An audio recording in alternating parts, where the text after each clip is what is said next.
I'll give you a brief outlook what's going to happen today. I will first of all show you guys some priming videos. What these priming videos is, it allows you to get a glimpse of the inner world, the panoramic world, that's the world around you, and the world that exists outside of the panoramic. And I'm doing that because in order for me to access those parts of your thinking process to be able to safely navigate you through the courtrooms, you're going to have to kick-start that. The other element of it is the corruption that's found in your language. Believe it or not, me and you are speaking a language known as Babel. Okay? And the only reason why you're able to understand me in a fairly cognizant way is because your subconscious is going in and missing and placing all the missing words so it can reconstruct everything that I'm saying and give it to you an accuracy of around about 95%. I am actually speaking to you as I am speaking to you in a language known as Babel. And it is called Babel. Okay? The processes that allows that to happen, the mental processes that allows that to happen is part of the subconscious mind. And that's what I'll be speaking to you to. My personal covenant with you guys is that 5 o'clock when you leave, not one of you here will ever see the world again as it is. That I promise you. If you do not feel that has happened, take your donation and we call it quits. And that's my covenant with you. What your covenant with me is, all depends upon you, and I'll leave it to you. But that is what I say I'm going to do. By the time it finishes today, every single one of you will have enough information to be able to pull down any judge on this planet. It doesn't matter if it's a low-ranking judge or a high-ranking judge.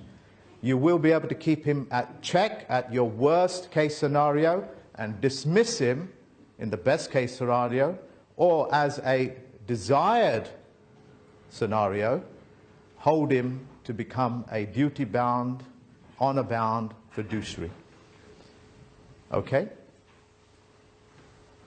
So, with the videos, I'm going to show you the inner workings of the cell. Inner workings of the cell. Something that we know people saw into when they looked down the barrel of a Royal Rife microscope. They were able to pierce the cell membrane and move into intercellular material where they got a glimpse of the world inside of a cell, as complex as anything else. Why do I need to do that? Because I need to reach into those things which you already know exist. Okay? And then I'm going to take you out into the terrestrial world, or by the video, and show you the complexity of your world that you tread upon, and then take you out into interstellar material. And then I'll bring it to a stop, and I'll introduce you to the subject matter today, which is the law. How law works, why it doesn't work, why some people can access it and some people can't. I will teach you how to move in the corridors of kings and queens. I will teach you how to use the same conduits, and they're called conduits, that royalties use, the most vile and disgusting people on this planet use, as well as some of the subspecies that exist on your planet. And I'll introduce you to the world of the species of man and women. You may think of it as psychological type, but like most things, like looking down a barrel of a microscope that only shows you dead material, you have yet to encounter the complexity of the man and women, as known as the species of men and women that exist in your world. Okay? That's what I'll be doing. So I'm going to go straight into the video.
What you guys saw there may be perhaps 1/1000th of what actually goes on in the dynamics of what we call a cell.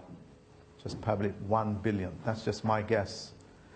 We actually know little or nothing about the workings of anything in our world. Most of us are running around in a world of assumptions and presumptions. And that's where the courts always triumphs over you. Because while you are thinking in presumption and assumptions, they give you the assumption, the presumptions, and they just remove it or cancel it out. And hence you take no jurisdiction in a courtroom whatsoever. The mechanism for that is very well known to me. And that's a process that the subconscious does. And it's called stand down, and they get your subconscious to stand down. They do it out of pure ignorance. They don't know the workings of it, but they've been trained to use certain words, like sit down. Now sit down. There's no way that you can tell a man or a woman to sit down. You talk to me like that, I'll tear you to pieces. It don't matter where I am. And if I'm in a courtroom, it's almost certain I'll triumph. Because a courtroom is a level playing field. It's a level playing field. Nobody ever goes into a courtroom where the tennis player is sitting 10 foot up there and the other guy is 10 foot below subterranean. That's not a level playing field. They are lying to you from the moment that you get a summons or a letter all the way into the courts where they do what's known as the reaping. And it's called the reaping. And the reason why they reap is because they need to add value to the fiat money that you run around in. And the only way that they can add value to that is to give you some of that empty fiat money, and you convert that into what is known as sweat equity. You've now given it gold. Because the only thing that is worth anything is that which you earn by your own efforts. And they don't do anything for their efforts. That's why they pillage, rape, murder, and so on and so forth. The conversion process, for that conversion process to take place, most of you would understand as the banking system and so on and so forth. How they get it off of you is what most people do not understand. And that is what I'm here also to give you. The mechanism takes place in the courts. These courts have been in existence for thousands of years, where they give you the fiat money, and when you convert that into sweat equity, they take it away from you, either stealth or direct or indirect. Okay? They might do it by VAT, they may do it by income tax, but they will take it off you. Anything up to 90% will be taken off you. A few percentage of it you get to keep. But also, if you are of a particular demographic, demographic comes from the word diabolos, yeah, the graphs of demons. If you make enough of it, they will make sure that your children, you never inherit your wealth.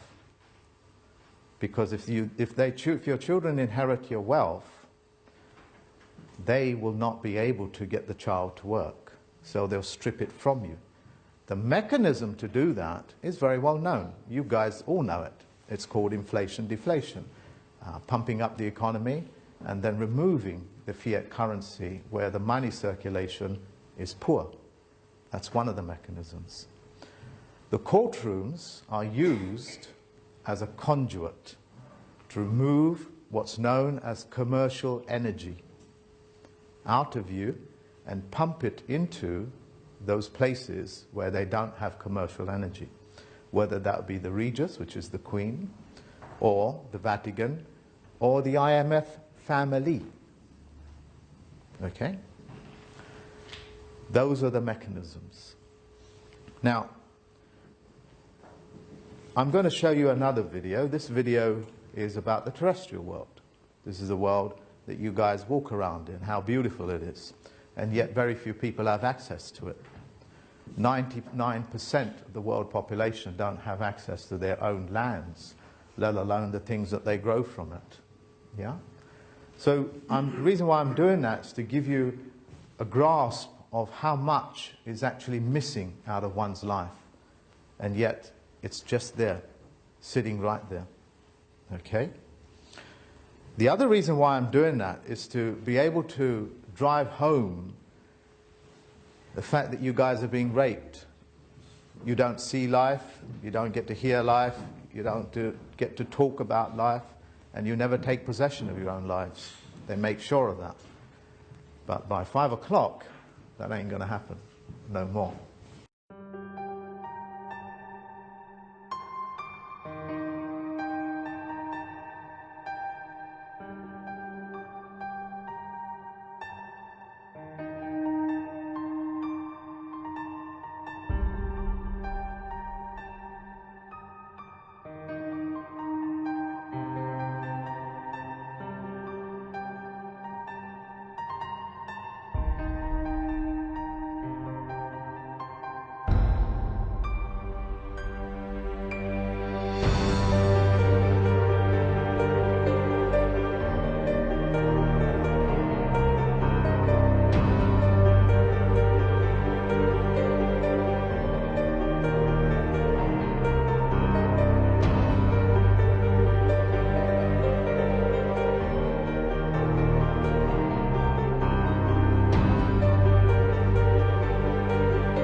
that's done something to you guys.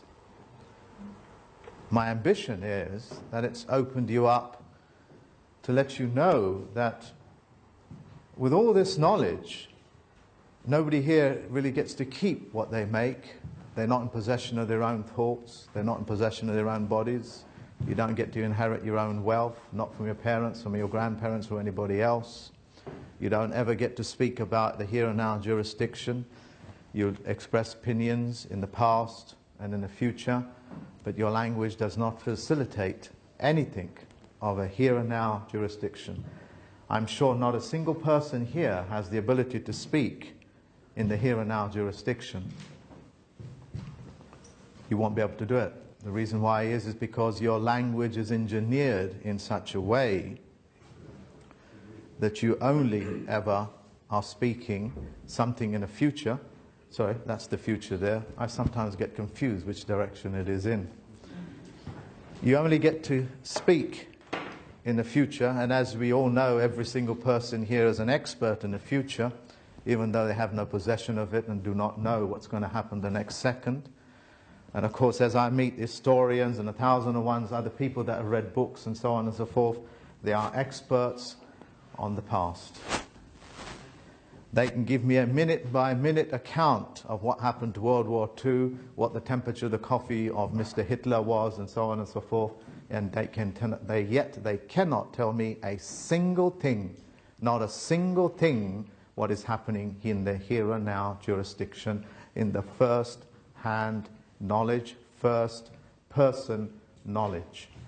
Cannot do it. 25 years ago, when you got married, your wife was your wife, and you was her husband. That's a farming term. Your wife was given to you as your property, and you are the animal husbandry of that property. That's a farming term. Women, of course, objected when they got to understand that as the women's rights movement took off. But essentially, that's what it means. It means that you're a husband and you're practicing animal husbandry. That's what that is. Let's take those terms and put it in present terms. Your language has now been changed for you, where you are not really husband and wife. What you are is partners, which is a corporation language. It's a language of corporations, because partners exist in businesses. So your wife now becomes your partner, and you become her partner. You think you are speaking language in a language that you think is English, but almost every 25 years, your language is changed for you, almost as if to say you might as well be speaking Chinese or any other language apart from the language that matters. The correct word for your husband or your wife is your mate. That's the language of nature, your mate. And the reason why, and they have all these things in legislation, statutes, and so on and so forth, the reason why you cannot inherit your health, that's what my speciality is. The reason why you cannot inherit your health is because you're a human, and human beings are monsters. That's their definition. You'll find that in the dictionary, Bullentyne's dictionary. You are a monster, and a monster may not inherit its wealth. It shall not inherit anything. Not the blood, and not your children, your offspring. You have no offspring. Okay? In corporate jurisdiction, your children are the property of a corporation. And that's what a child means.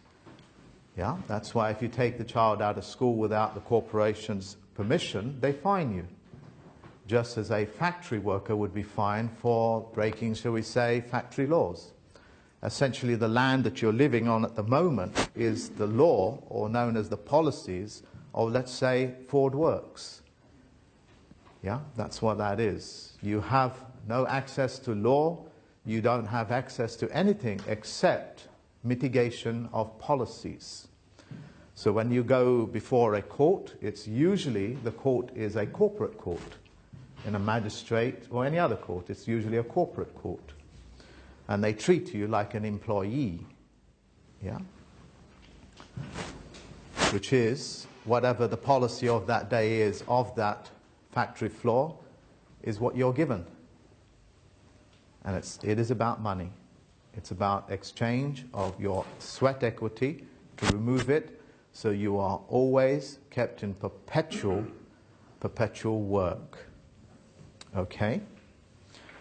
At this stage, I'll take a couple of questions because I've made some very profound statements. As the day rolls on, I will qualify each and one of those statements. Any questions? Random questions is perfectly fine. Usually salat child means. Sorry, I beg your pardon? Salat child means. It's a property of a corporation. Yeah. What's the question, sorry? A child, what does a child mean? It means it's a property of a corporation. There have been many, many cases where a corporation, whether that would be a company, will take over a child.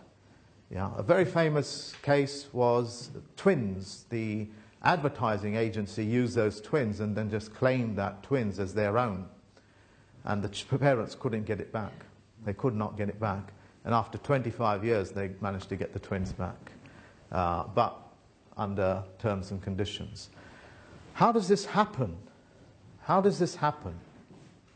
It's because you guys have no law, you have no codes, and you don't have access to those avenues and venues. Okay? When I started off this, the studying of the law and so on and so forth, I decided to hold seminars for Jim Humble to bring his technology into Britain.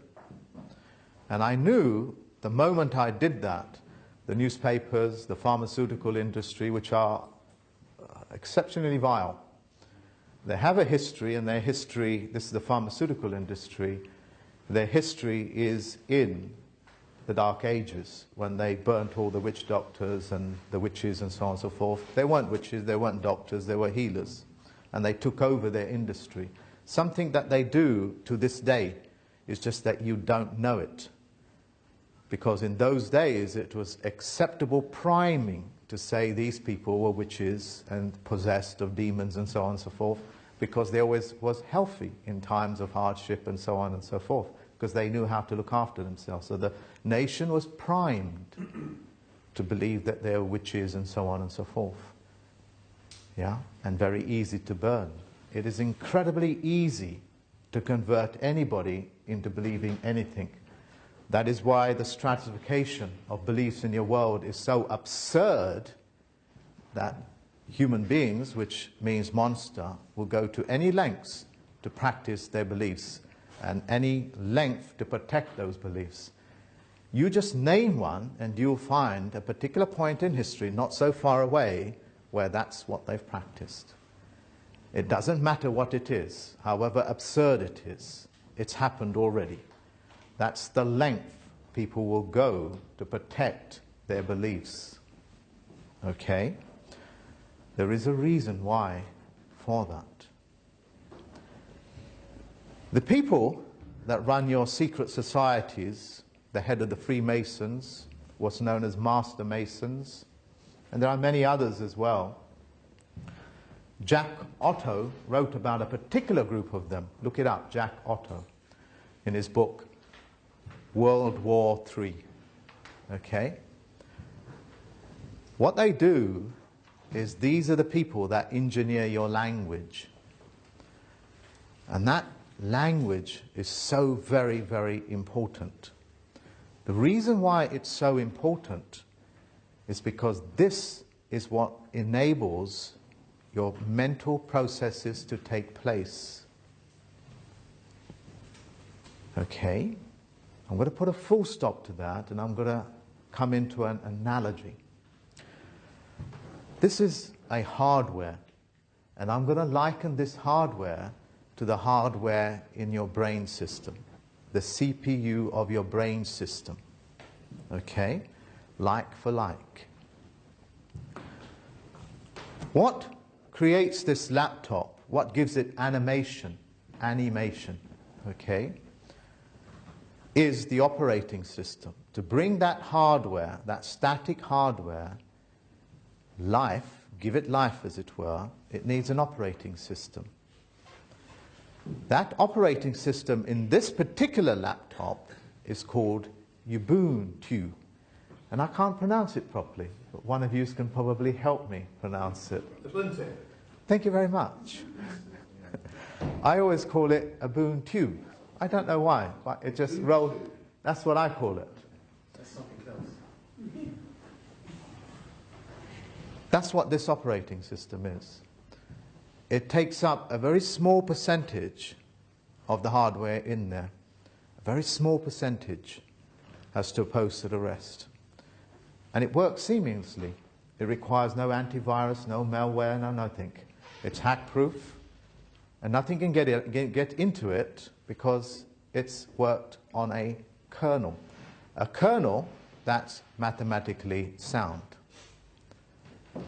And that kernel is the operating system of that laptop. Once installed, it will just keep running as long as this hardware is okay. It doesn't get overheated and so on and so forth. It requires no updates. It's completely free. It will take a few hours to install. And it will do everything all the other softwares enable you to do. But it will do it for free. Okay? Let's step back a little bit. Let's say you now have a Macintosh, or that's what we used to call it nowadays, Macintosh, but you'll know it as an Apple. It operates on a Linux, which is essentially this. And he came along and said, well, let's make it look a little bit more interactive, a little bit more sexy, a little bit more aesthetic. Yeah, but let's not corrupt the kernel. Let's keep the kernel. But let's just make the hardware look very sleek. And that's how he makes his money from it. That's a very sound business model. Then another business model comes along. It uses the same hardware. It takes the near-perfect operating system, which is free, and at the very core of it is the kernel, and it's called a kernel. And there they go in and corrupt that kernel. And once you corrupt the kernel, you have to constantly feed that kernel to keep it safe. It requires 1,001 industry to make that kernel operate. It requires malware, antivirus, upgrades, so on and so forth. It's the perfect business model for making money. You take what it works perfectly fine and you corrupt it and you live off the corruption. That operating system is called Microsoft. Microsoft. And anybody that understands finance would know you will have to support Microsoft because any corrupter of anything is where the money is. So let me parallel that with, say, Monsanto. You have a seed. No matter what seed it is a perfect kernel. It can replicate itself trillions of times seamlessly without any fault. It requires little or nothing, sunshine, water, and a little bit of soil, and it will do its business. They come along and they go into the very kernel of it and they corrupt it.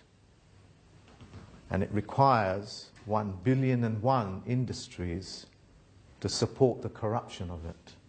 Because if you consume it, you'll become ill. The plant is ill. It requires fertilizers. It requires pesticides. It even requires something to make it germinate, which is known as terminator seed, known as terminator seeds. And they spray that in your atmosphere. What is it that I'm getting at? Interfere with the kernel of an operating system and you have corruption in your hands, and you can live off that corruption for the length of that lifespan of that business. Okay? Now comes you and me. What gives yourself access to your memories, your thinking, into the world of the subconscious and then the unconscious? What is it that gives it that operating system? What's that called? Have a guess. It's your language. It's the words that you use. The words that you use is what enables your brain to go into the right places to access and retrieve the information that it needs from this vast space that it has, which is known as the unconscious.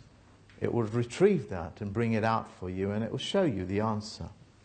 You corrupt the language, you are forever seeking an answer. That's known as a rift between the conscious and the subconscious mind. Hence, human beings, or man and woman, is an empty vessel floating in a sea of space. Maritime expression. Maritime expression. If I found a vessel floating in a sea of space, and if I put my ideology, one example, or my cargo into that vessel, I can claim it as my own. And it doesn't matter whether it's one religion or the other. But they have put an operating system into that vessel and they claim it as their own under salvage. Look it up. It's under salvage. They actually have a law to be able to do that. You might understand it as canon law. My job here is to remove the corruption from the operating system. Once you remove the corruption of the operating system, you are now in possession of your own thoughts. Your thinking becomes so accurate that the answers you require will be retrieved from this vast space that it has. Okay? And it has huge amounts of data there. At this moment, you're unable to access it because of the cancelling out words. There are cancelling out words in your language. When Miller, Federal Judge David Wayne Miller, Wynne Miller, beg your pardon, I mix up words occasionally because I speak a language called Babel, you see. When he pointed out those things which he found, it swapped a lot of things in my head. For example, any vowel followed by two consonants means the very direct of what you think it means. For example, like Aborigine. AB, as you know, means no, abnormal. You get that word and you put it in and you call a person an Aborigine, it means no origine person. And this level of corruption is everywhere. And there are millions of these words floating around in your head. They cancel you out. So you think you are speaking a language, whereas in fact you're moving one step forward and one step back. And they just live on that corruption. For example, if I make an accusation, I put you in an impossible situation where you have to defend your accusation. Well, what do we call that? They ran those courts in Spain, and they killed a lot of people over that. Inquisition. Sorry? Inquisition. Thank you very much. I can't hear properly. You'll have to shout it out properly. What's it called? Inquisition. That's the world that you're living in at the moment. Yeah? Because their language now slightly changed, and they call you a defendant. They bring you in as a defendant. And if you take possession of that word defendant, they get you to believe, and you are forever defending yourself. An impossible situation to do so. So, let me just get a little bit antagonistic. Why are you so ugly? It's just a reflection of you. It's a reflection of me. That's a witty answer. That's a witty answer. So, now that I know he has wit, let me see if I can catch him out in other ways. Why did you park your car there? I walked. I don't have a car. He walked. He's a pedestrian.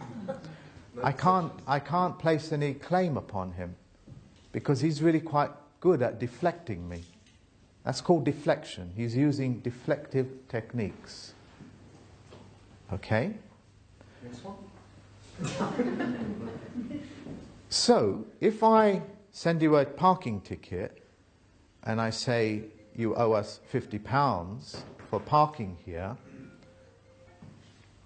and I put you in a situation where you have to defend yourself, you now have to defend yourself while you parked your car there. Can somebody tear that to pieces for me?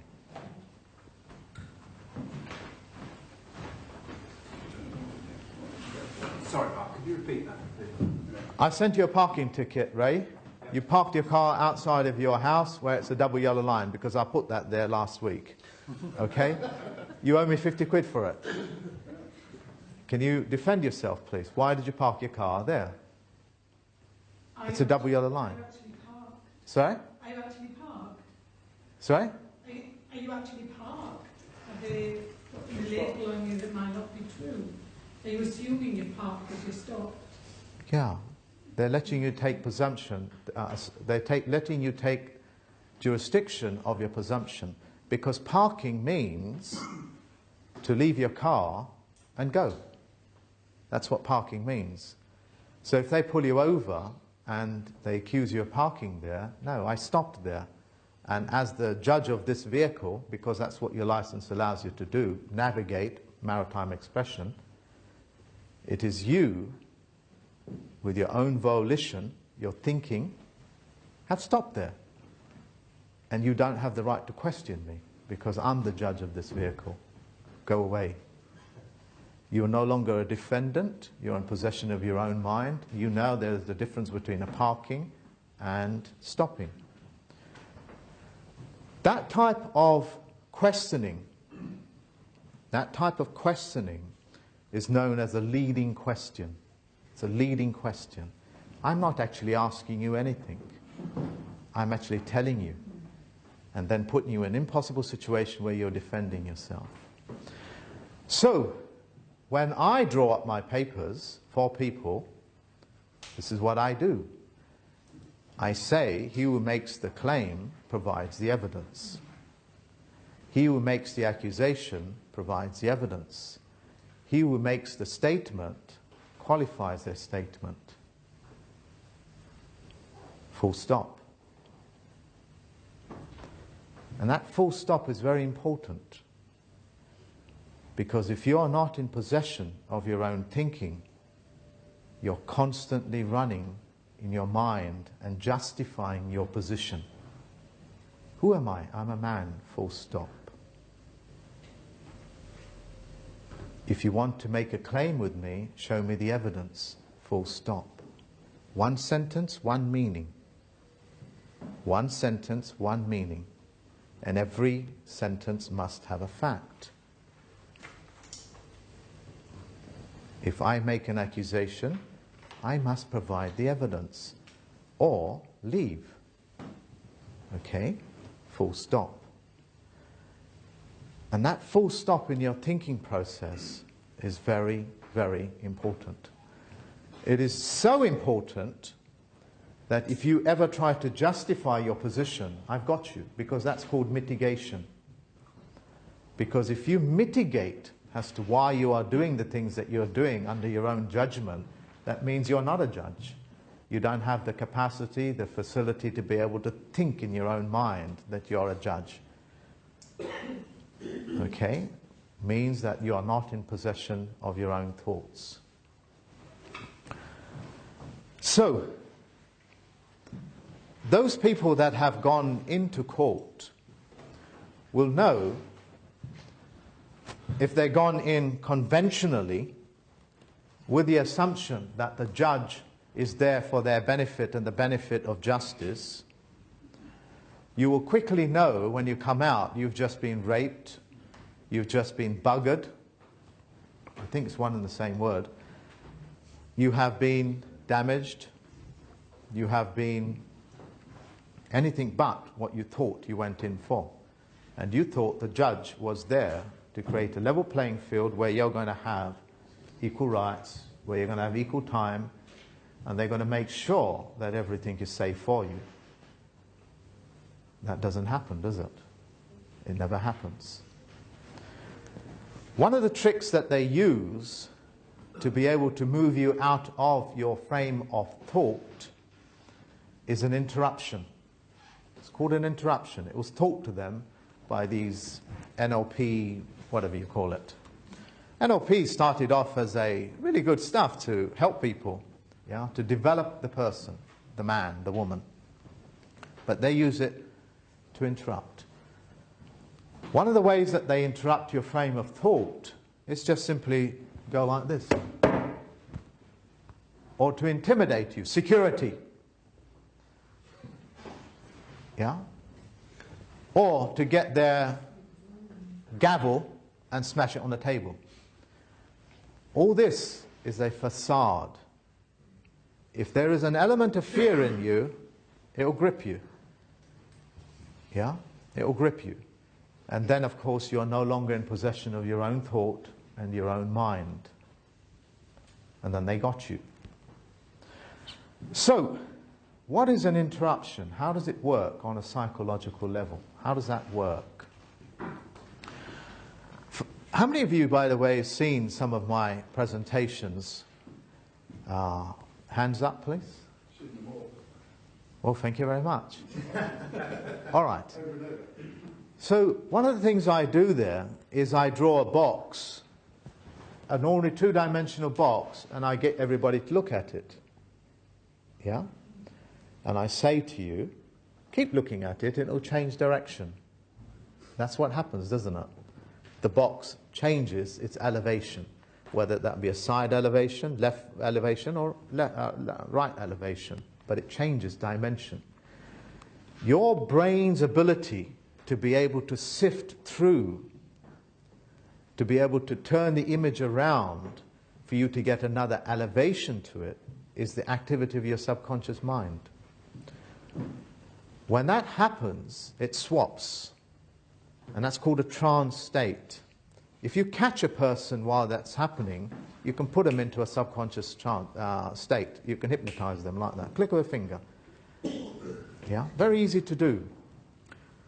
They take those things which nature gives you and use it to corrupt, just as Microsoft will do with the operating system, just as Monsanto will do with their seeds, their Terminator seeds. The entire thing is a corruption.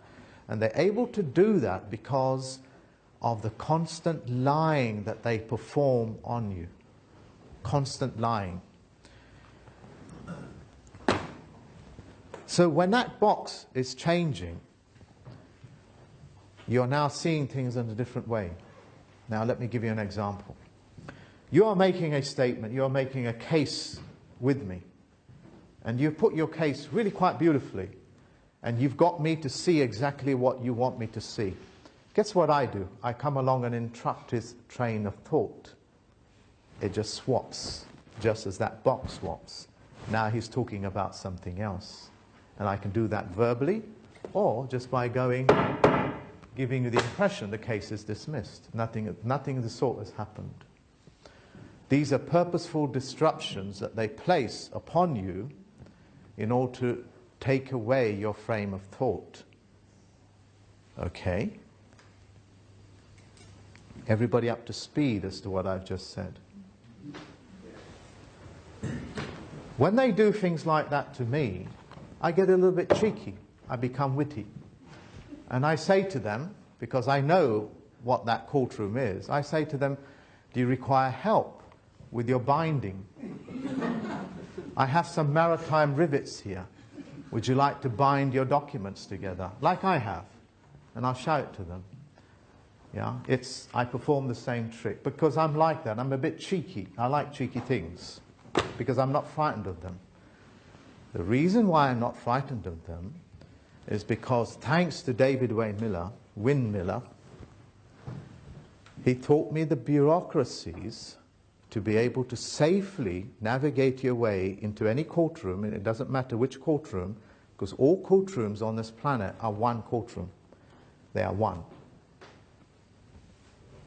Yeah, it doesn't matter if it's in Antarctic, it doesn't matter if it's Britain, it doesn't matter where it is. If it's got a letterbox, it's one jurisdiction.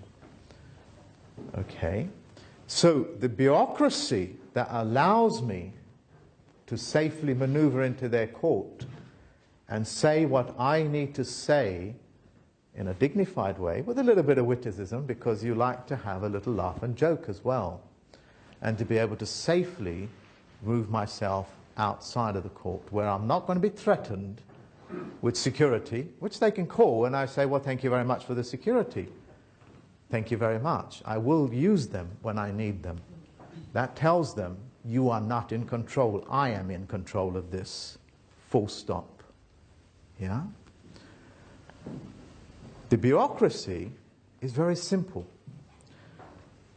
It's so simple, it's always in front of your face. And now comes the what will appear as absurd statements. These people that corrupt the language go out of their way. They go out of their way to tell you the truth. Out of their way. And if they can't get the truth out to you, they'll make documentaries to get the truth out to you. In fact, it's at the very core of their disturbance. If they do not put things into plain sight, your subconscious will pop out, because it can spot everything and anything. Your subconscious has the ability to see 18 kilometers away, smell everything in this room, just as my pet dog once could. He passed away. I kid you not, I kid you not, guys, the activities of the subconscious mind are so keen that it is just like your pet dog. It has all the senses it requires to be able to safely navigate yourself from this point to that point using your own senses. And if you lie to it, just as a lie detector test will point out, your subconscious will pop out and say, liar, liar, liar. Fight him or make flight. Run away or, flight or fight. Okay? So it's really important for them to be able to constantly put things in the open jurisdiction, and that's known as open flags operation. And they'll go to great lengths to even use the right words. Terrorism attack. Terra means Tara. It means earth. Earth attacking you. There's only one people that can say that. That's usually your government. If it was somebody else attacking you, they will tell you so. It was a guerrilla attack. A guerrilla attack. They would use the right words. They would say, for example, they blew something up. They would make sure a bus was diverted, and on front of that bus it will say terrorist attack. This is a terrorist attack. Those people that are clever or scholastic minded will say, I spotted it, I'm clever than you are. You've just destroyed the very thing that they have trying to tell you. They have to constantly tell you the truth. If they don't tell you the truth, your subconscious will pop out and say liar, and it will work out the entire configuration of the lie and say here's the evidence.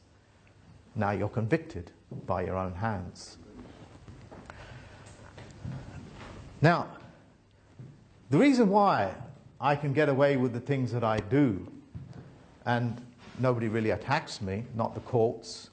Character assassination attacks, yes, they do that, is because they know their game is up. I know what their game is. I know their language. I know the operations that they use to shut down the subconscious mind. I know the words, the bureaucracies, the entirety of it.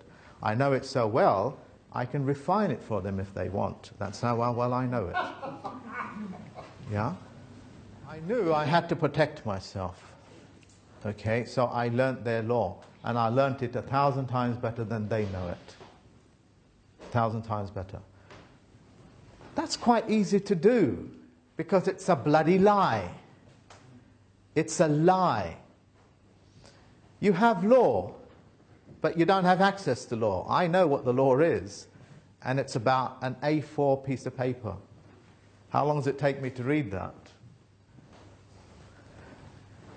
Then you have statutes, which are volumes. And what are statutes? They're status. They are statues. Statues. Lifeless things. What is a legislation? It is a leg of a statue. These are the literal meanings. What is an act? It is an act of a statue. It's acting out. Their job is to make sure that you do take jurisdiction of statutes, where you can just babble and babble and babble and be found guilty, take your money and leave, if you are not in possession of your own thoughts. Because he who makes the accusation provides the evidence. You are now back into the jurisdiction of the law. That's the law.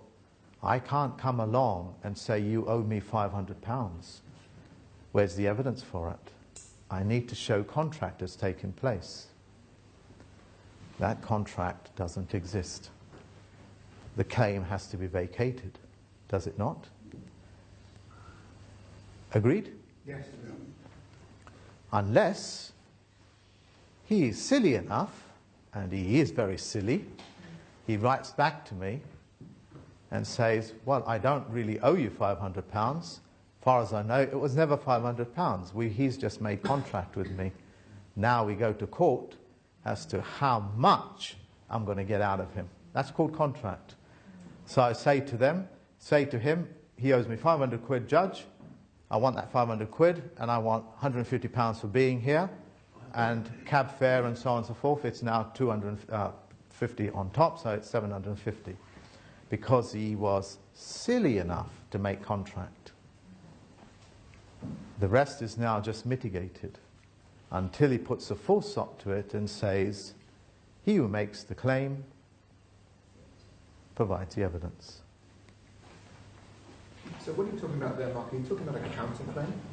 No, they're not counterclaims. They're nothing of the sort. They're not counterclaims or anything. Does it make a difference if I sign some kind of term or agreement and they show me something with my signature? I'll come on to that in a minute. So, full stop. Next subject. I'm going to go back in a little bit of time, because as you know, I'm an expert in the past. I have a minute recording of it, but I know nothing about the past. I'm making little sarcastic jokes now and then to just give you an idea how the scholastic mind can work. It creates a reality in which it does not exist. Once you're in that reality, you will not be able to escape it, because all you'll be doing is mitigating how ignorant you really are. Never get yourself into that position. I get a document through the letterbox, and it asks me to sign my name on it. Okay, I'm quite law-abiding, I'm quite happy to sign it. It's making me some sort of an offer. I have no idea what it really means, but I sign it. And a signature is a cursive. A joined up writing is called cursive. When you place your cursive in that rectangular box, that's your coffin. And you have put your cursive into that rectangular box, which is your coffin. And a cursive is the language of dead people. It means to do evil upon people. And it's the language of the dead. Full stop. Now let me qualify that statement, how profound a statement that really is. As you know, all of yous are dead. And have no mistake, you are dead. Because every mailing you get is all in all caps.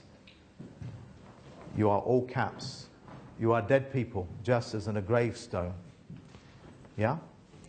You are floated dead under maritime law of bankruptcy, because you don't ever get to keep your wealth, your gold or anything. It all belongs to the people that are floating your country. All caps is what you find in gravestones. Is that right? How do I get you to take jurisdiction of the fact that you are dead? I engineer the language, get you to believe you are incapable and you don't need to perform an autograph. I'm not going to ask Angelina Jolie for her signature. I'm going to ask her for an autograph. Because an autograph means an autonomous person, man or a woman, in possession of their own thought. The graph is the graph of your autonomy. That's why it's called an autograph. But I get you to sign. What does that mean? It means that your subconscious, that knows all these words, know what an autograph is and what a signature is and what a cursive is, because you've been primed to do so. It's all in your language. And they just choose the language that they want you to take jurisdiction over, and that's the operating system that you guys run on. So you run on the world of all caps as floating dead people, putting your signature upon things, and so on and so forth. Okay, it's your language. And the language is going to be altered today, so they no longer can get away with such things. To explain further how corrupt and the length that they've gone to alter your language is also, if you are floating dead people, you will not ever see life. You will not see life. You will never hear life. You will never speak of life. You will make no contract with each other, and you shall have no covenant with your God. Those are the 5 things that are engineered into your language. How do they do that? When's the last time any one of yous has drawn up contract with each other, where you have come upon something and you agreed upon that's what you're going to do? Anybody here can do that? Draw up a contract for themselves with another person? Congratulations. Anybody else? Oh, Mr. Carl there as well. How many of you have seen life, as it were? How many of you have seen life? How many of you have seen intercellular matter? How many of you seen red blood cells or your cells under a microscope? Put your hands up a little bit more, please. That's quite a lot of people. And hence, probably that's why you're here. In your medical fields and in the NHS, samples of any living tissue is forbidden. In fact, when Rife created his Royal microscope that can see living tissue, living cells, they burnt his laboratory down. Yeah?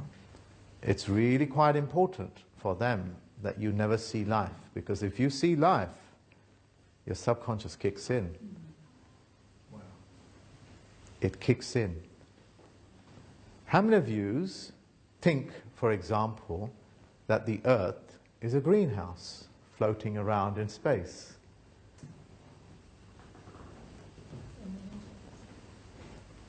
How many of you believe that the earth and the air that you breathe and so on and so forth is a finite thing? And that oil, oxygen, air, water is all finite, that it's all going to run out? 99% of the people will believe what they are told. So, just to give it a little bit more example, to the extent that they go to, they will get a philosophy of global warming, tell you that the earth lives in a greenhouse and that you guys are locked into a greenhouse when there is no glass in the sky, and they'll come up with these all wonderful ideologies. And they'll create another group that goes for global warming or global cooling. And the 2 tribes, and it's known as the 2 tribes, go to war with each other. You remember that, don't you? Yeah? The global coolers went to war with the global warmers. We call that the bread and butter wars, because I went to war over his country because he butters his bread on the other side, which is, I know, is the wrong side. It's called bread and butter wars. And these wars are running all the time in your world to keep you divided, keeping you believe this is the right side and that's the wrong side. And while that's happening, they'll slip in between that, global engineering, known as climate control. While your eye is off that and off that, warring with each other. That's called Fabian philosophy. They do that with armaments and so on and so forth. So would you guys now agree there's a great deal of engineering going on in the world of ideology, in the world of language? Okay? I was listening to a video by Karl Lentz where he was talking about words, wordplay, parliaments and so on and so forth. And he was pointing out, say a man or woman goes before a judge and says, I suffered rape. Case dismissed.